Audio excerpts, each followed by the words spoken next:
اعوذ باللہ من الشیطان الرجیم بسم اللہ الرحمن الرحیم وَلَقَدْ ذَرَأْنَا لِجَهَنَّمَ كَثِيرًا مِّنَ الْجِنِّ وَالْإِنسِ، اور بے شک ہم نے جہنم کے لیے ہی پیدا کیے ہیں اکثر جن اور انسان۔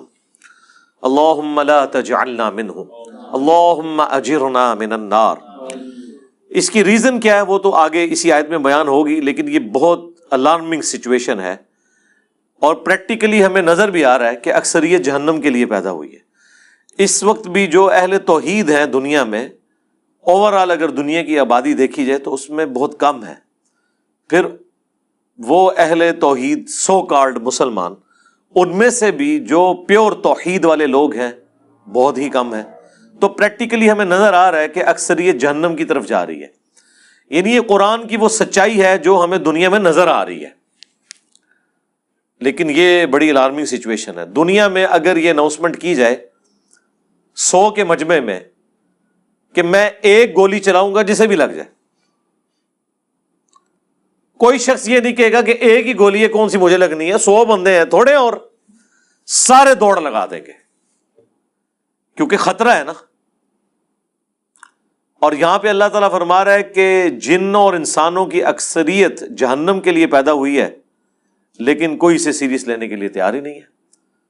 بخاری اور مسلم دونوں میں حدیث موجود ہے، اللہ کے محبوب صلی اللہ علیہ وآلہ وسلم فرماتے ہیں کہ قیامت کے دن اناؤنسمنٹ ہوگی کہ جہنمی اور جنتی الگ کر دیے جائیں۔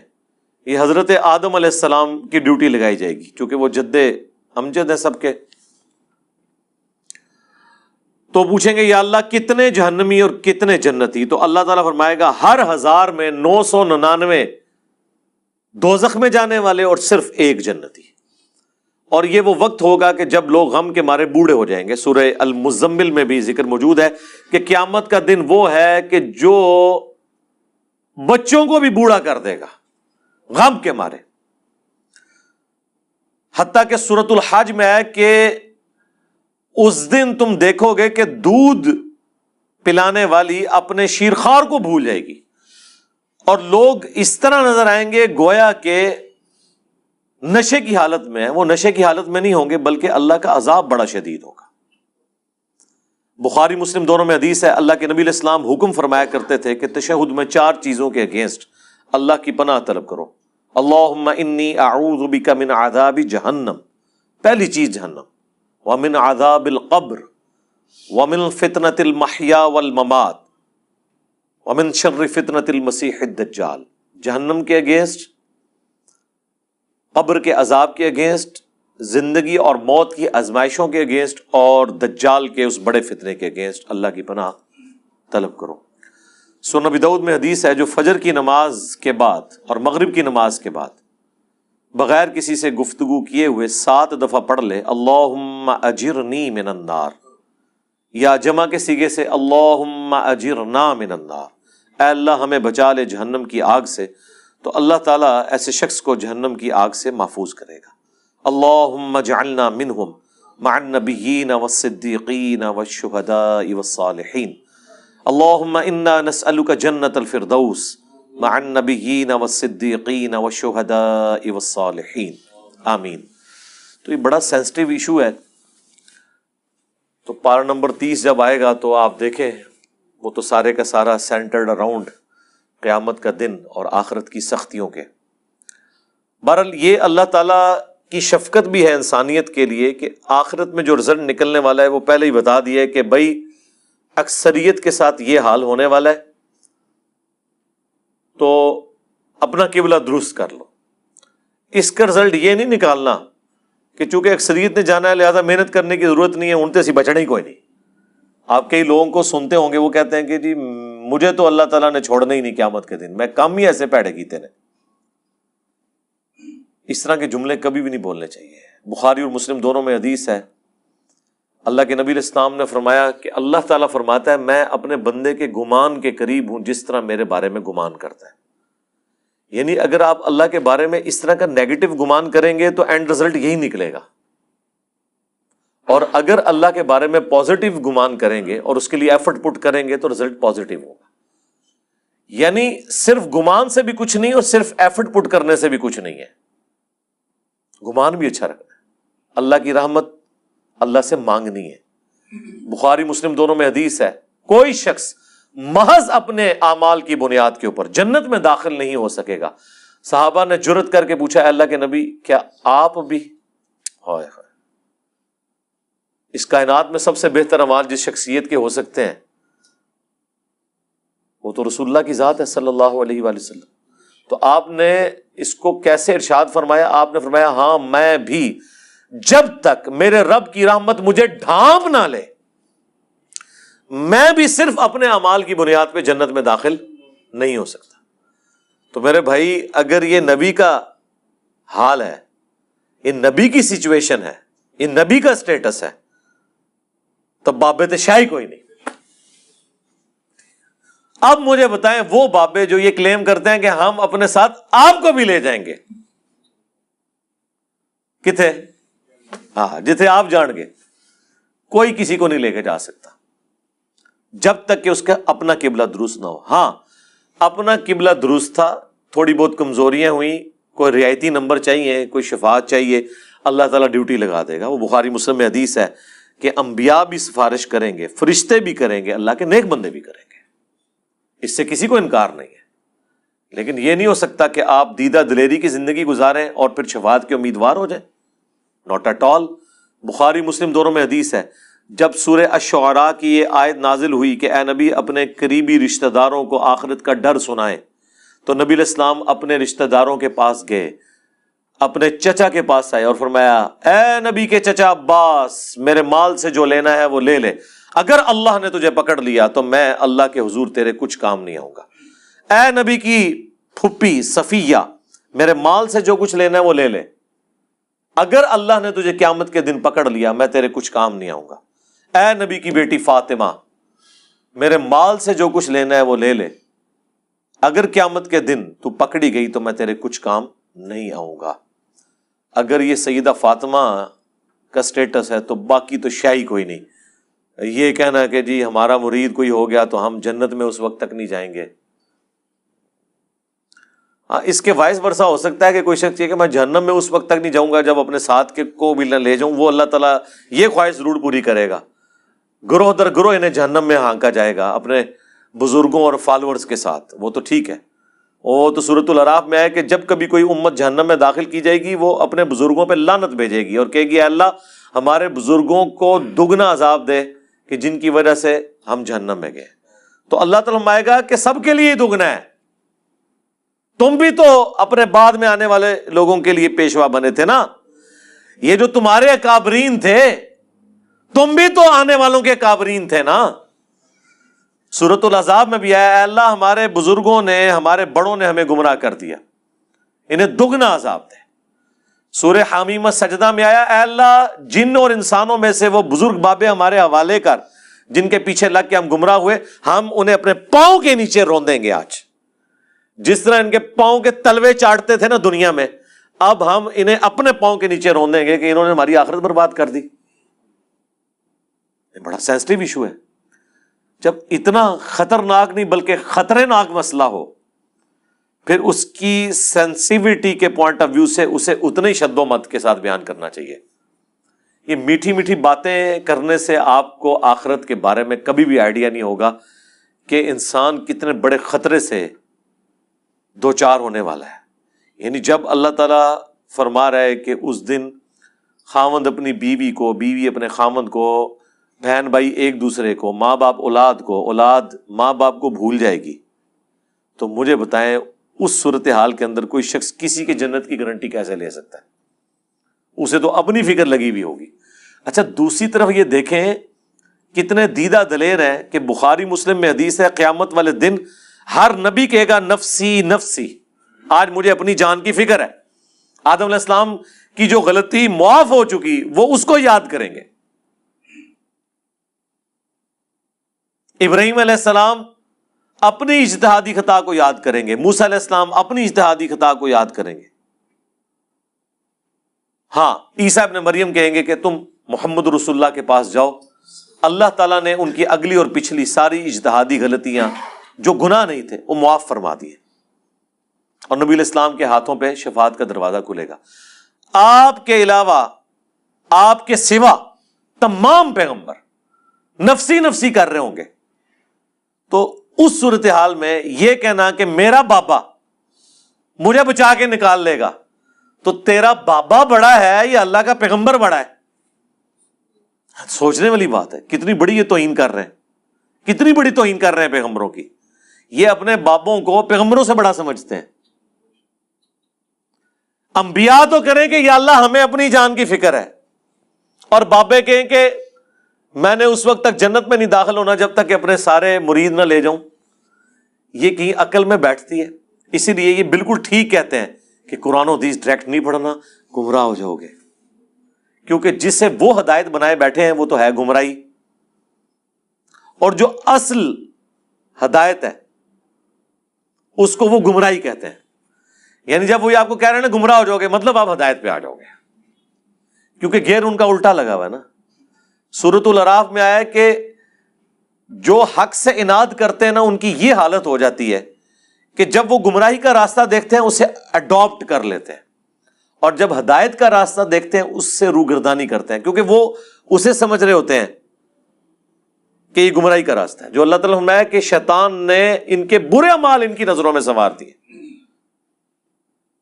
سورۃ الکہف میں آیا نا اینڈ پہ جا کے کہ ان کی ساری ایفرٹ دنیا کے لیے ہے، اور یہ سمجھ رہے ہیں ہم بڑا اچھا کام کر رہے ہیں۔ قیامت کے دن ان کے لیے میزان عمل بھی قائم نہیں کی جائے گی۔ جو بڑے مجرم ہیں نا ان کو تو کہا جائے گا تہاڈا تے حساب کرنے کی بھی ضرورت نہیں، ایڈا کام پایا تسی۔ وہ اللہ تعالیٰ نے فرمایا ہے ان کے لیے میزان عدل بھی قائم نہیں کی جائے گی، سیدھے اسٹریٹ جان گے سنا، ٹاپ و ٹاپ۔ اتنا سینسٹیو ایشو ہے۔ تو یہ پوری صورتحال میں اسی لیے آپ دیکھیں قرآن کا جو مرکزی ٹاپک ہے وہ انذار ہے، انذار، ڈر سنانا۔ وَأُوحِيَ إِلَيَّ هَذَا الْقُرْآنُ لِأُنذِرَكُم بِهِ وَمَن بَلَغَ۔ اے نبی تم فرما دو کہ مجھے قرآن اللہ نے اس لیے وحی کیا کہ تاکہ میں تمہیں ڈر سنا دوں، اور جس تک یہ کتاب پہنچ جائے وہ بھی اس کتاب کے ذریعے ڈر سنائے۔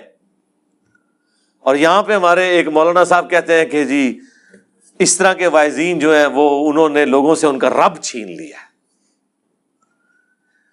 اوے اس طرح کا رب جو انہوں نے بنایا ہے وہ رب ان سے چھینے، انہیں اس رب کا تعارف کروائیں کہ جس رب کا تعارف اس شخصیت نے کروایا جس کی قبر مدینے میں ہے صلی اللہ علیہ وآلہ وسلم۔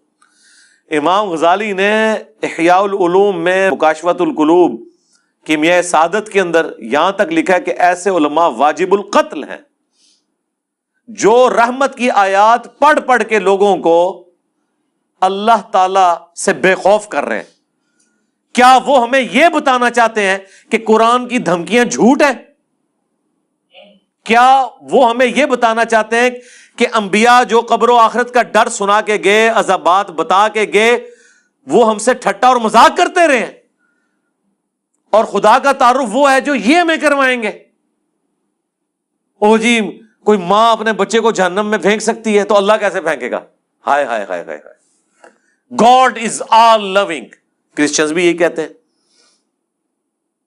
کہ مسلمانوں کا خدا تو بڑا سخت ہے، ہم جس خدا کو مانتے ہیں وہ آل لونگ ہے۔ تو ہم پھر انہیں کہتے ہیں رکو ذرا، صبر کرو، ابھی فیصلہ کر لیتے ہیں۔ یہ جو تم اس قسم کے چٹکلے چھوڑتے ہو کہ کوئی ماں اپنے بیٹے کو جہنم میں نہیں پھینکے گی، تو کوئی شخص یہ بھی گوارا نہیں کرے گا کہ کسی ایسی عورت کو موت دے دے جس کے 4 چھوٹے چھوٹے بچے ہوں، اور مرنے کے بعد سوتیلی ماں ان کے ساتھ برا سلوک کرے، خواہ وہ اس کے دشمن کی بیوی کیوں نہ ہو۔ ہاں جی ایسے ہی ہے۔ تو پھر اللہ تعالی روزانہ ایسی ہزاروں ماؤں کو موت کیوں دے دیتا ہے جن کے چھوٹے چھوٹے بچے ہوتے ہیں؟ تم تو کہہ رہے تھے خدا آل لونگ ہے، تو پریکٹیکلی تو ہم دیکھ رہے ہیں کہ کیا مائیں شیرخوار بچوں کو چھوڑ کے مر نہیں جاتی؟ تمہاری ڈاکٹرن میں تو کبھی کسی ایسی عورت کو موت نہیں آنی چاہیے اللہ کی طرف سے، کیوں آتی ہے؟ اس کا جواب ان کے پاس کوئی نہیں سوائے اس کے کہ خدا کی مرضی ہے، اس کے کوئی احساسات نہیں ہے۔ یہ جذبات سے پسیج جانا یہ ہم لوگوں کے ایشوز ہیں، یہ انسانوں کے ساتھ جڑی ہوئی چیزیں ہیں۔ اللہ تو بے نیاز ہے، سعد ابن ابی وقاص جب پرشین امپائر سے فائنل جنگ کے لیے جا رہے تھے قادسیہ کے لیے، تو حضرت عمر نے پیچھے سے ایک خط روانہ کیا تھا، اس میں لکھا تھا سعد تم اللہ کے نبی کے ماموں ہو، لیکن یاد رکھنا اللہ کا کوئی رشتہ دار نہیں ہے، ذرا سی ہینکی پھینکی کی نا تو اللہ نے معاف نہیں کرنا۔ نبی کے ساتھ تم ماموں کا رشتہ رکھ سکتے ہو، سگے ماموں نہیں تھے، وہ ننیال خاندان سے تھے، اللہ کا کوئی رشتہ دار نہیں۔ اللہ کا تو رشتہ دار پیغمبر بھی نہیں ہے، وہ تو اپنے پیغمبر کی زبان سے کہلوا رہا ہے ہمیں سمجھانے کے لیے 3 دفعہ۔ اللہ اکبر۔ سورۃ الانعام، سورہ یونس، سورہ الزمر، قل انی اخاف ان عصیت ربی عذاب یوم عظیم۔ اے نبی تم فرما دو کہ بالفرض اگر میں بھی اپنے رب کی نافرمانی کروں تو میں خود اس بات سے ڈرتا ہوں کہ بڑے دن کا عذاب مجھے بھی آ پکڑے گا۔ میرے بھائی یہ کون بات کر رہا ہے؟ اللہ کے نبی، اور کون کہلوا رہا ہے؟ اللہ۔ تو جب نبی کے جیسا ہے ہی کوئی نہیں تو تہاڈے بابے تے شاہ ہی کوئی نہیں جن کے اوپر تم نے اتنا تکیہ کیا ہوا ہے۔ کیا کبھی آپ نے حضرت ابوبکر، عمر، عثمان و علی سے سنا کہ جو ہمارا مرید ہو جائے ہم اس وقت تک جنت میں نہیں جائیں گے جب تک کہ اسے جنت میں لے نہ جائیں؟ نہیں، حالانکہ وہ خود کنفرم جنتی تھے، آخری وقت تک ڈرتے رہے۔ جامعہ ترمذی میں حدیث ہے، حضرت عثمان غنی جب بھی قبرستان جاتے تو بہت روتے تھے۔ لوگوں نے پوچھا کیوں؟ فرمایا اس لیے کہ خود میں اللہ کے نبی سے سن چکا ہوں کہ آخرت کی منزلوں میں سے پہلی منزل قبر ہے، جس کی یہ منزل صحیح نکلی اس کی اگلی آسان ہو جائیں گی، اور جو ادھر پھنس گیا اس کی اگلی منازل مشکل در مشکل ہو جائیں گی۔ اسی کو پنجابی میں ہم کہتے ہیں نا کہ عقل نہ ہوئے تے موجیں ہی موجاں، عقل ہوئے تے سوچیں ہی سوچاں۔ یعنی جو عقل نہ رکھے، سوچے نہ، اپنے دماغ کو استعمال نہ کرے تو موج مارے، اسے کیا پتا اس کے ساتھ کیا ہونے والا ہے۔ لیکن جسے عقل ہوگی وہ ہر وقت سوچے گا کہ یار میرے ساتھ بننا کیا ہے۔ یہ وہ چیز تھی جو صحابہ کو، اہل بیت کو، صحیح العقیدہ، تابعین، تبع تابعین کو ہمیشہ گاڈ اورینٹڈ رکھتی تھی۔ وہ کبھی بھی آخرت کے عذاب سے بے فکر نہیں ہوتے تھے۔ آپ قرآن دیکھ لیں، اچھا عام بندے سے پوچھیں نا قرآن، وہ جی قرآن تے رحمت ہی رحمت ہے جی اللہ دی، پڑھا ہے ہی کدے؟ کوئی پتہ نہیں۔ پڑھا ہوتا تو تجھے پتا ہوتا کہ رحمت کس کے لیے ہے۔ اللہ تعالیٰ نے کبھی بھی توبہ اور رحمت کا ایبسولوٹ وعدہ کسی کے ساتھ نہیں کیا، سوائے اس کے کہ جو اپنی اصلاح کر کے درست روش اختیار کر لے۔ دیکھیں نا سورہ النحل کے اینڈ پہ جا کے کتنی سخت آیات ہیں۔ اس کے بعد بھی اگر کسی کو نہیں سمجھ آتی تو ٹھیک ہے، اس کی بدقسمتی ہے۔ ہم تو قرآن سے، احادیث سے حوالے دے کے سمجھا ہی سکتے ہیں نا جی، زبردستی تو نہیں کر سکتے۔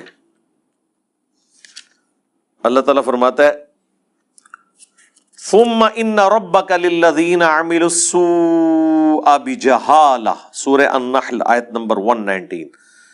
اس کے بعد تیرا رب ایسے لوگوں کے حق میں جو برے اعمال کر لیں جہالت کی بنا پر، ثم تابوا، پھر توبہ کر لیں، یعنی اللہ کی طرف پلٹ آئیں، من بعد ذالک، اس گناہ کے کرنے کے بعد، وَأَصْلَحُوا، اور اپنی اصلاح بھی کر لیں، إِنَّ رَبَّكَ مِن بَعْدِهَا، تو بے شک تیرا رب یہ کچھ کرنے کے بعد لغفور رحیم، ضرور بخشنے والا مہربان ہے۔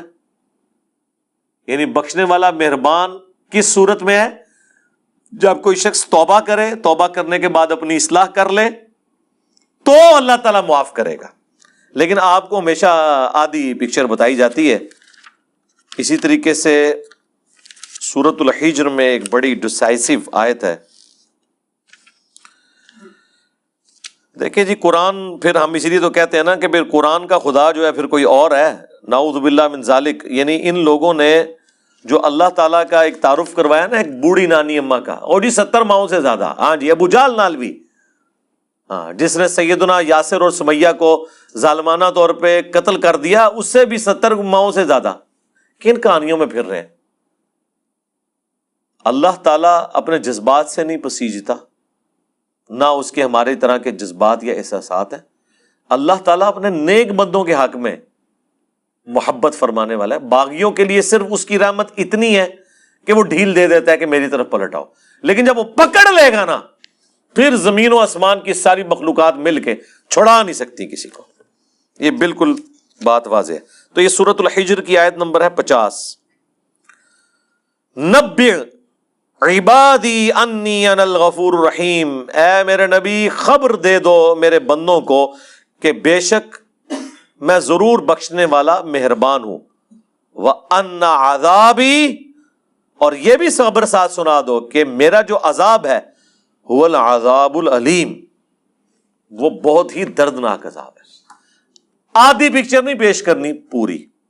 اور وہ جو پوری پکچر ہے نا وہ بھی بیلنس نہیں اسے کر رہی، وہ اس کے حق میں ہے جو اللہ کی طرف رجوع لاتا ہے. باغیوں کے لیے کچھ نہیں ہے میرے بھائی.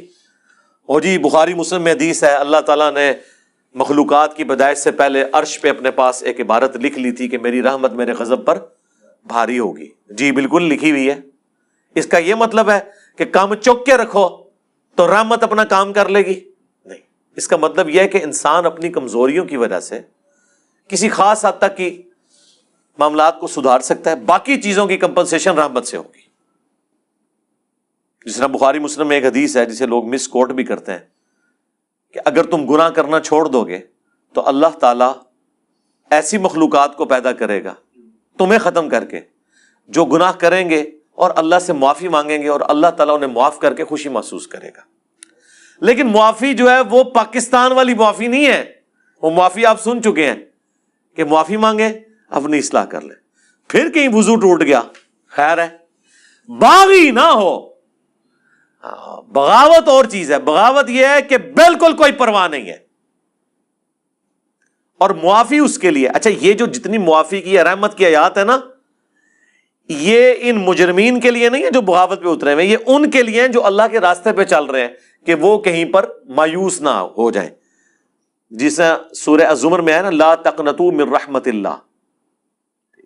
اے نبی میرے بندوں کو خبر کر دو اس حوالے سے کہ وہ اللہ کی رحمت سے مایوس نہ ہو. جنہوں نے اپنی جانوں کے اوپر ظلم کیا ہے اللہ کی رحمت سے مایوس نہ ہو، اللہ تعالیٰ سارے گناہوں کو معاف کر دے گا.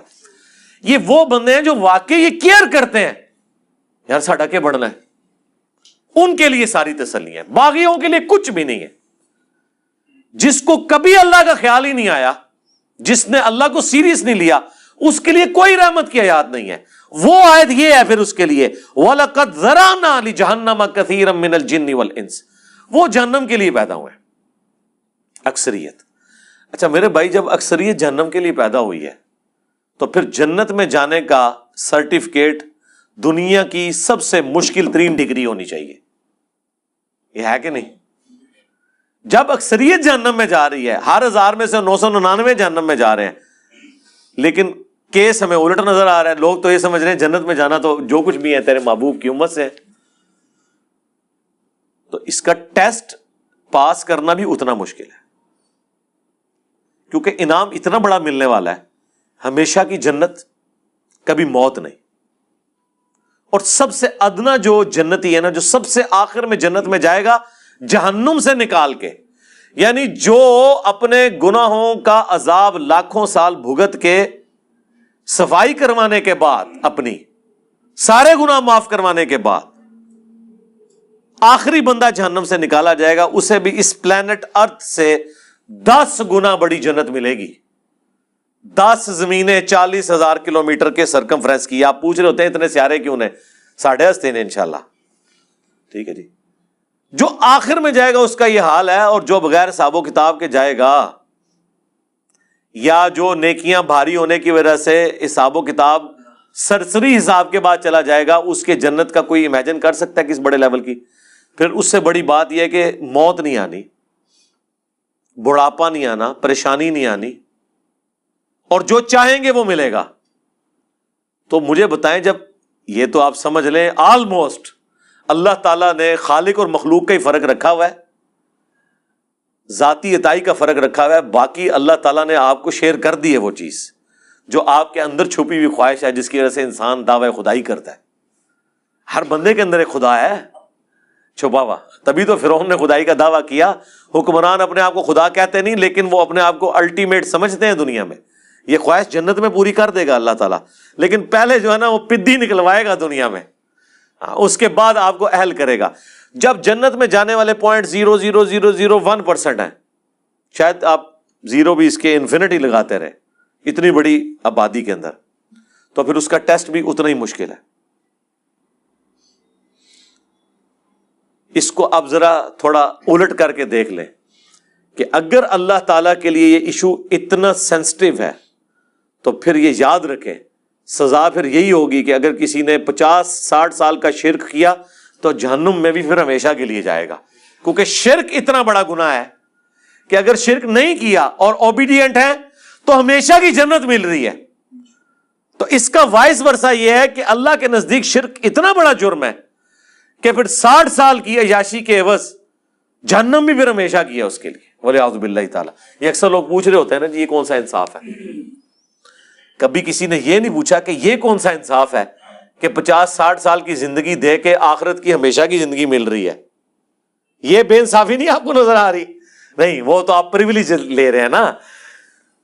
پریویلیجز جب بندہ لے رہا ہوتا ہے وہ کہتا ہے میرا حق ہے، ٹھیک ہے، لیکن جب سزا کی باری آتی ہے نا تو سر یہ بہت بڑا جوا ہے. جوا ہے ہی یہی ہے، 0-1 ادھر یا ادھر. اس کے لیے ایفرٹ پھر اس طرح کی پٹ کرنی چاہیے کہ انسان تن من دھن لگا دے اس کے لیے، اور وہی اس چیز کی متقاضی ہے. اللہم اجرنا من النار وَلَقَدْ ذَرَأْنَا لِجَهَنَّمَ كَثِيرًا مِّنَ الْجِنِّ وَالْإِنسِ، اور بے شک ہم نے جہنم کے لیے ہی پیدا کیے ہیں اکثر جن اور انسان. لیکن وجہ کیا ہے؟ لَهُمْ قُلُوبٌ لَا يَفْقَهُونَ بِهَا، ان کو ہم نے دل دیے تھے، عقل دی تھی، لیکن انہوں نے کبھی وہ عقل استعمال ہی نہیں کی. یعنی یہ جو میں ابھی آپ کو آدھے گھنٹے سے ابھار رہا ہوں، وہ عقل جو دی ہوئی ہے نا اللہ نے، اس کے ذریعے میں نے آپ کو ٹریگر کروایا. بس میں نے اپنا کام کر دیا، آپ کا بھی کام ہو گیا. اب آپ نے خود ہی جہنم کمانی ہے تو کمانی ہے. پتہ چل گیا کہ معاملہ بڑا ڈاڈ ہے، بڑا خطرناک ہے، بلکہ خطرے ناک ہے. وَلَهُمْ أَعْيُنٌ لَا يُبْصِرُونَ بِهَا، اور ہم نے ان کو آنکھیں دی تھی لیکن وہ آنکھوں سے دیکھنے کا سا دیکھنا نہیں دیکھتے. یعنی کہتے ہیں عقل مند وہ ہے جو دوسرے کی غلطیوں سے سبق سیکھ لے. اپنی غلطی سے تو سبق سیکھنا عقل مندی ہے، لیکن چھوٹی. بڑی عقل مندی ہے کہ آپ وہ کام کریں ہی نہ جس کا اینڈ رزلٹ آپ اپنے سامنے دیکھ چکے ہیں کہ لوگوں کے ساتھ یہ ہوا. وہ آنکھ عبرت والی. وَلَهُمْ آذَانٌ لَا يَسْمَعُونَ بِهَا، اور ان کے کان تو تھے لیکن وہ سننے کا سا سننا نہیں سنتے. یعنی انہوں نے اپنی عقل کو، اپنی آنکھوں کو، اپنی بصارت کو، اپنی جو ہے وہ سوچنے سمجھنے کی صلاحیتوں کو اس کے لیے پٹ نہیں کیا. وہی جو سورہ بنی اسرائیل میں ہے وَلَا تَقْفُ مَا لَيْسَ لَكَ بِهِ عِلْمٌ إِنَّ السَّمْعَ وَالْبَصَرَ وَالْفُؤَادَ كُلُّ أُولَئِكَ كَانَ عَنْهُ مَسْئُولًا. وہاں پہ بھی انہیں تینوں انسٹرومنٹس کا ذکر ہوا ہے کہ بے شک کان، آنکھ اور عقل، دل یا دماغ، کوئی بھی چیز، یہ دونوں انسٹرومنٹس ہیں اللہ کی طرف سے. اس پہ الگ سے میری ویڈیو ریکارڈ ہے. ان کو استعمال کر کے انسٹرومنٹس کو ڈیفینیٹ علم تک پہنچ کے حق بات کو تلاش کرنے کی کوشش کیوں نہیں کی. تو اللہ تعالیٰ فرما رہا ہے یہاں پہ بھی یہ جہنم میں جانے والے وہ لوگ ہیں جنہوں نے اپنی عقل استعمال نہیں کی، اپنی آنکھوں کو پازیٹیو یوز نہیں کیا، اپنے کانوں کو پازیٹیو یوز نہیں کیا. یعنی اگر کسی کی آنکھیں نہیں تھی تو چلو یار کان سے تو حق بات سن رہا تھا نا، وہ جس کی عقل نہیں ہے اس سے تو اللہ تعالیٰ نے اٹھا لیا سب کچھ. بخاری میں حدیث ہے نا، تعلیقاً مولا علی کا قول ہے، پوری سند جو ہے مسند احمد میں، سنن ابن ماجہ کے اندر موجود ہے کہ 3 لوگوں سے اللہ تعالیٰ نے قلم اٹھا لیا ہے، سویا ہوا شخص، مجنون، پاگل اور نابالغ. تو جس کی عقل نہیں ہے اس سے تو اٹھا ہوا ہے ٹیسٹ. تو اللہ تعالیٰ ہمارا ہے کہ جہنم میں وہ لوگ چلے گئے جنہوں نے اپنی عقل، آنکھیں اور کان استعمال نہیں کیے پازیٹیولی کہ اس سے ہدایت حاصل کرتے. اولئک کالانعام، یہ تو چوپایوں کی مانند ہے. بل ہم اضل، بلکہ چوپایوں سے، جانوروں سے بھی گئے گزرے وہ لوگ ہیں جو اپنی عقل کو استعمال نہیں کرتے. اور یہاں کیا کہتے ہیں جی؟ عشق دے چلے نمبر لے گئے، عقل والے انجے ہی عمرہ گالیاں.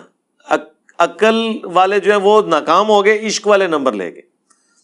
یہ عشق اور عقل کا مقابلہ آپ کیوں کرواتے ہیں؟ وہ عشق نہیں ہوتا، وہ جذباتیت ہوتی ہے۔ محبت تو ہوتی ہی عقل کی بنیاد کے اوپر ہے۔ جذبات کی بنیاد پہ جو محبت آپ کلیم کرتے ہیں وہ دیر پا نہیں ہوتی ہے، فوراً ختم ہو جاتی ہے، وہ کنوکشن والی نہیں ہوتی۔ لیکن جو عقل کی بنیاد پہ کسی سے آپ محبت کرتے ہیں وہ کنوکشن والی ہوتی ہے، سٹیبل ہوتی ہے۔ عقل ایک ایسی چیز ہے جس کے ذریعے آپ اس محبت کو ارن کر سکتے ہیں۔ نبی صلی اللہ علیہ وآلہ وسلم کی، صحابہ اور اہل بیت کی محبت ہمارے ایمان کا حصہ ہے، لیکن یہ ہمارے خون میں شامل نہیں ہے۔ خون میں تو ہماری محبت ان رشتوں کے ساتھ ہے جو ہمارے ساتھ اٹیچڈ ہے، لیکن ان ہستیوں کے ساتھ ہماری محبت ہمیں ارن کرنی پڑتی ہے۔ جب ہم ان کے بارے میں پڑھتے ہیں، ان کی اللہ کے لیے کمٹمنٹ پڑھتے ہیں، اللہ کا تعارف ہمیں ان لوگوں کی وجہ سے ہوا تو ہمارے دل کے اندر ان کے لیے جذبات پیدا ہوتے ہیں۔ ہم نے حضرت ابوبکر کو نہیں دیکھا، حضرت عمر کو، عثمان کو، علی کو، لیکن جب ہم ان کے واقعات پڑھتے ہیں کہ انہوں نے کس طرح پیشن سے نبی علیہ السلام کے لیے تن من دھن لگایا، تو ہمارے دل میں ان کے لیے محبت ہے۔ کیا وہ محبت اس وجہ سے ہے کہ وہ بڑے خوبصورت ہوں گے؟ ہو سکتا ہے آپ کو مایوسی ہو، آپ نے جو محبت کا اور خوبصورتی کا کرائٹیریا بنایا ہوا ہے اس میں وہ پورے نہ اترے۔ ہم بغیر دیکھے ان سے محبت کرتے ہیں ان کے اعمال کی وجہ سے۔ تو سرکار اللہ کا بھی یہی کرائٹیریا ہے۔ صحیح مسلم کی حدیث ہے، اللہ تمہاری شکلوں اور مال کو نہیں دیکھتا، دلوں اور اعمال کو دیکھتا۔ شکل کو کیوں دیکھے گا؟ شکل تو ہم نے خود بنائی نہیں اپنی، تو اللہ کسی کی شکل پہ کیسے فیصلہ کرے گا؟ جو بنائی اس نے خود ہوئی ہے۔ تو اگر کسی کی شکل خوبصورت نہیں ہے تو اللہ نے اسے دی ہے نا، تو اللہ اس کی شکل کے اوپر کیسے فیصلہ کر سکتا ہے؟ شکل آپ اپنی خوبصورت نہیں کر سکتے، لیکن اپنے اعمال خوبصورت کر سکتے ہیں۔ دنیا انسان اپنی نہیں بنا سکتا، کوشش کرے بن بھی جائے گی، عین ممکن ہے ناکام بھی ہو جائے، لیکن آخرت کبھی ناکامی نہیں ہوگی اگر دنیا میں آپ نے ایفرٹ پٹ کر لی۔ اسی لیے اللہ قرآن میں بار بار کہتا ہے کہ ہم آخرت کی نعمتیں دیں گے، اللہ تعالیٰ وعدہ خلافی نہیں کرتا، اللہ نے جو وعدے کیے اپنے پیغمبروں کے تھرو اللہ اس کی خلاف ورزی نہیں کرے گا۔ یہ بات اللہ کو بار بار کیوں قرآن میں کہنی پڑتی ہے؟ اس لیے کہ انسان کو بعض اوقات یہ خیال آتا ہے کہ دنیا میں بڑی محنت کی تھی، اینڈ رزلٹ یہ نکلا کہ سارے کاروبار فلاپ ہو گیا، اتنی محنت سے ڈگری حاصل کی تھی، نوکری نہیں ملی۔ تو کہیں یہ نہ ہو کہ دنیا میں بھی نمازیں پڑھتے رہے اور اینڈ پہ ادھر کی شاشی تو ختم کی، آگے سے بھی نہ جان نہیں رہے۔ ہاں، لیکن ایسا نہیں، آخرت کا رزلٹ ہمیشہ پازیٹیو ہی نکلنا ہے۔ آخرت میں آپ پہ تقدیر کبھی غالب نہیں آنی۔ وہ دنیا میں تقدیر کی اس لیے غالب آتی ہے کہ اللہ نے کسی کو دے کے آزمانا ہے، کسی سے لے کے آزمانا ہے۔ وہ اللہ کی طرف سے ہوتا ہے، جو مولا علی کا قول ہے کہ میں نے اپنے ارادوں کے ٹوٹنے سے اللہ کو پہچانا ہے۔ وہ قرآن میں حکم ہے اللہ تعالیٰ کی طرف سے، وَلَنَبْلُوَنَّكُمْ بِشَيْءٍ مِّنَ الْخَوْفِ وَالْجُوعِ وَنَقْصٍ مِّنَ الْأَمْوَالِ وَالْأَنفُسِ وَالثَّمَرَاتِ، ضرور آزمائیں گے بھوک سے، خوف سے، جان اور مال میں نقص کے ذریعے۔ تو دنیا میں ایسا کرنا یہ اللہ کے پلان کا حصہ ہے کہ محنت کرو گے، اینڈ پہ جا کے زیرو ہو جاؤ گے، 99 پہ سانپ کاٹ جائے گا، لیکن پھر دوبارہ اٹھو گے۔ نہ بھی اٹھے، اس کے پیرلل آخرت کی تیاری کرتے رہے، وہاں 99 پہ سانپ نہیں کاٹے گا، ناٹ ایٹ آل۔ وہ اللہ تعالیٰ نے کہا آخرت میں یہ نہیں ہوگا کہ دنیا میں کسی نے محنت کی اور رزلٹ اپوزٹ نکلا ہے، ایسا نہیں ہوگا۔ ہاں، یہ کہ غلط ڈائریکشن میں اگر کی، عاملۃ ناصبہ، عمل کر کر کے تھک جانے والے، عقیدے میں شرک ہے، پیغمبروں کی جو ڈیمانڈ ہے اپنے امتیوں سے کہ اللہ تعالیٰ تمہیں اس طرح کا انسان دیکھنا چاہتا ہے، وہ آپ پوری نہ کریں اور آپ اپنے من کے پھیرتے رہے، لمبے بال رکھ کے، پگڑیاں باندھ کے آپ یہ سمجھ رہے ہیں کہ بس ہم جنتی ہو گئے ہیں، ٹھیک ہے، تو اس کے ذریعے تو میرے بھائی جنت نہیں ملنے والی۔ یہاں تو گیٹ اپ کے فتنے کے اوپر ہی سارے کا سارا معاملہ چل رہا ہوتا ہے۔ میں کہتا ہوں کسی سکھ کو بھی نہ وہی گیٹ اپ پہنا دینا جو ایک مسلمانوں کے علماء کا ہے، لوگ ہاتھ چومنا شروع کر دیں گے، بتائیں نا ان کو، تو آپ دیکھیں وہی کچھ ہوگا۔ یہاں تو یہ سب کچھ چل رہا ہے۔ تو اللہ تعالیٰ ہمارا ہے کہ ایسے لوگ جانوروں سے بھی بدتر ہیں، جو اپنے انسٹرومنٹس جو ہم نے ان کو دیے تھے انہیں یوز کر کے حق بات تک نہیں پہنچتے۔ یہ وجہ تھی ان کی جہنم میں جانے کی۔ اولئک ھم الغافلون، یہی وہ لوگ ہیں جو اصل میں غافل ہیں، غفلت میں پڑے ہوئے ہیں۔ یعنی لوگ تو کہتے ہیں نا بڑا فلاں دنیا میں ہوشیار ہے، اللہ فرما رہا ہے سب سے بڑا بے وقوف ہی وہ ہے جس کو اپنی آخرت کی فکر نہیں ہے۔ یہاں پہ جو بندہ بالکل ایماندار ہو سیدھا ہو نا، اس کے ماں باپ کو بچپن سے اس کی فکر لگ جاتی ہے کہ میرا منڈا بالکل سیدھا ہے جی، پتہ نہیں تھا کیا بننا ہے. اور جو 1 نمبر کا 2 نمبری ہو، 10 نمبری ہو، چلاک ہوشیار اس طرح کا ہو کہ لوگوں کو دھوکہ دیتا ہو، تو لوگ کہتے ہیں جناب یہ میرا بچہ ہے، ایک کامدہ بچہ نکلا ہے میرا. یہ کرائٹیریا ہے لوگوں کا. تو عقل مند وہ ہے جو آخرت بنا لے، دنیا پہ کمپرومائز کر لے ایک خاص لیول تک. یہ نہیں ہے کہ بھوکے مر جائیں گے آپ، ایسا نہیں ہے.